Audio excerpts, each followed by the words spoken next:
Hello students, అందరికీ నమస్కారం. మా జ్ఞాన కుటీర్కు స్వాగతం.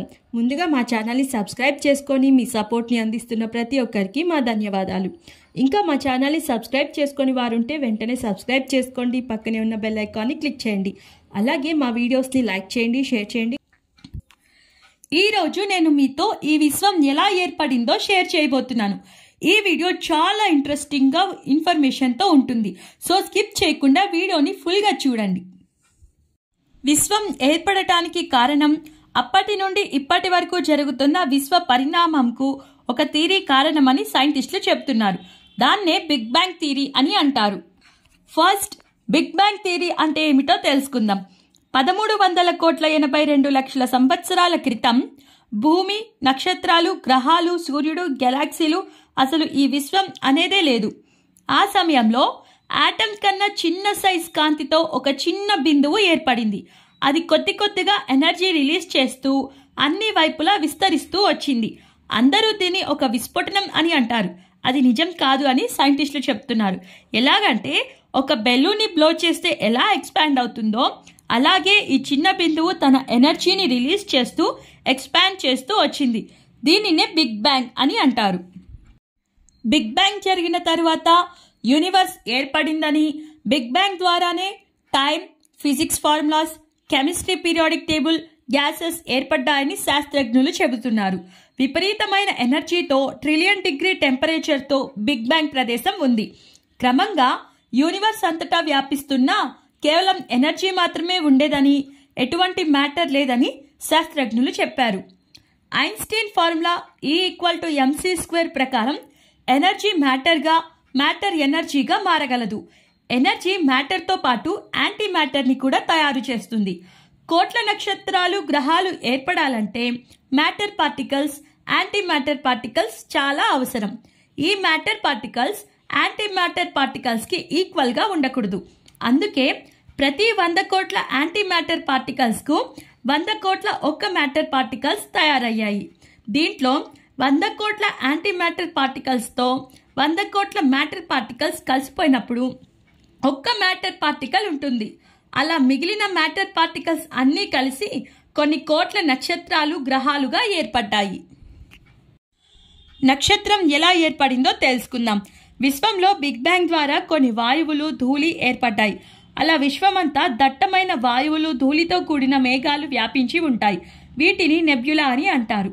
ఈ మేఘాల్లో 99% హైడ్రోజన్, ఇతర వాయువులు, కాస్మిక్ ధూళి, సూక్ష్మ హిమ కణాలుంటాయి. ఈ వాయుధూళి మేఘాలు ఉష్ణోగ్రత 263 డిగ్రీ సెల్సియస్లో ఉంటుంది. ఇవన్నీ గ్రావిటీ పవర్ ద్వారా కుదించుకుపోతూ ఉంటాయి. దాంతో వీటి ఉష్ణోగ్రత పెరుగుతుంది. ఎంత ఎక్కువ కుదించుకుపోతుంటే అంత ఎక్కువగా వేడి పుడుతుంది. ఈ చర్య కొనసాగడం వల్ల వాయుధూళి మేఘాల మధ్య భాగంలో ఉష్ణోగ్రత 10 మిలియన్ డిగ్రీ సెల్సియస్కు చేరుకుంటుంది. సరిగ్గా ఆ స్థితిలోకి హైడ్రోజన్ అణువులు సంయోగం చెంది హీలియం ఏర్పడుతుంది. ఈ సంయోగం వల్ల ఉన్నతమైన అత్యధిక శక్తి కాంతి రూపంలో ఉంటుంది. ఆ శక్తే నక్షత్రం. దీని మధ్య భాగం నుండి కాంతి కిరణాలు బయటికి వస్తాయి. విశ్వంలోని కోట్లాను కోట్ల నక్షత్రాలలో సూర్యుడు కూడా ఒక నక్షత్రం. అంతకుముందు ఉన్న ఒక నక్షత్రం పేలిపోగా మిగిలిన వాయువు నుండి ఏర్పడిన నక్షత్రమే సూర్యుడు. నక్షత్రం ఎలా ఏర్పడిందో తెలుసుకున్నాం కదా. ఇప్పుడు బ్లాక్ హోల్ గురించి తెలుసుకుందాం. బ్లాక్ హోల్ని తెలుగులో కృష్ణబిలం అని అంటారు. ఎంత పెద్ద నక్షత్రాలైనా, గ్రహాలైనా సరే బ్లాక్ హోల్ అమాంతంగా తనలో కలిపేసుకుంటుంది. బ్లాక్ హోల్లో ఏదైనా ఒకసారి వెళ్ళిందా అంతే, ఇక తిరిగి రావడం అంటూ కుదరదు. బ్లాక్ హోల్ ఎలా ఏర్పడిందో చూద్దాం. ఒక నక్షత్రం కాంతివంతంగా వెలుగుతూ శక్తిని విడుదల చేయడానికి కారణం హైడ్రోజన్. అలా పేలుడు జరిగిన నక్షత్రం చిన్నదైతే ఒక న్యూట్రల్ స్టార్గా మారుతుంది. ఈ న్యూట్రల్ స్టార్కి విపరీతమైన డెన్సిటీ ఉంటుంది. 1 టీ స్పూన్ పరిమాణం ఉన్న న్యూట్రల్ స్టార్ బరువు ఈ భూమి మీద సుమారుగా 10 మిలియన్ టన్ల బరువు ఉంటుంది. ఒకవేళ నక్షత్రం పెద్దదైతే విస్ఫోటనం ద్వారా బ్లాక్ హోల్గా ఏర్పడుతుంది. వీటిని విశ్వంలో అత్యంత ఆకర్షణ శక్తి ఎక్కువగా ఉంటుంది. బ్లాక్ హోల్ ఎలా ఏర్పడిందో తెలుసుకున్నాం కదా. అలాగే ఆస్ట్రాయిడ్స్, మెట్రాయిడ్స్, కామెట్స్ ఎలా ఏర్పడ్డాయో తెలుసుకుందాం. ఆస్టెరాయిడ్స్ వీటిని తెలుగులో గ్రహశకలాలు అని అంటారు. సోలార్ సిస్టంలోని సూర్యుడు లేదా గ్రహాలతో కలవకుండా మిగిలిపోయిన డస్ట్ను ఆస్టెరాయిడ్స్ అని అంటారు. ఆస్ట్రాయిడ్స్ ఎక్కువగా ఐరన్, ప్లాటినం, గోల్డ్ వంటి మెటల్స్తో కలిగి ఉంటాయి. మార్స్ మరియు జూపిటర్ మధ్యగా సూర్యుడి చుట్టూ ఒక బెల్ట్ లాగా ఆస్టెరాయిడ్స్ ఫామ్ అయి ఉంటుంది. వాటినే ఆస్టెరాయిడ్ బెల్ట్ అని అంటాము. Next one meteoroids. వీటిని తెలుగులో ఉల్కలు అని అంటారు. ఆస్టెరాయిడ్స్ ఒకదానితో ఒకటి ఢీ కొట్టినప్పుడు ఏర్పడిన చిన్న చిన్న రాక్స్ని మెటరాయిడ్స్ అని అంటారు.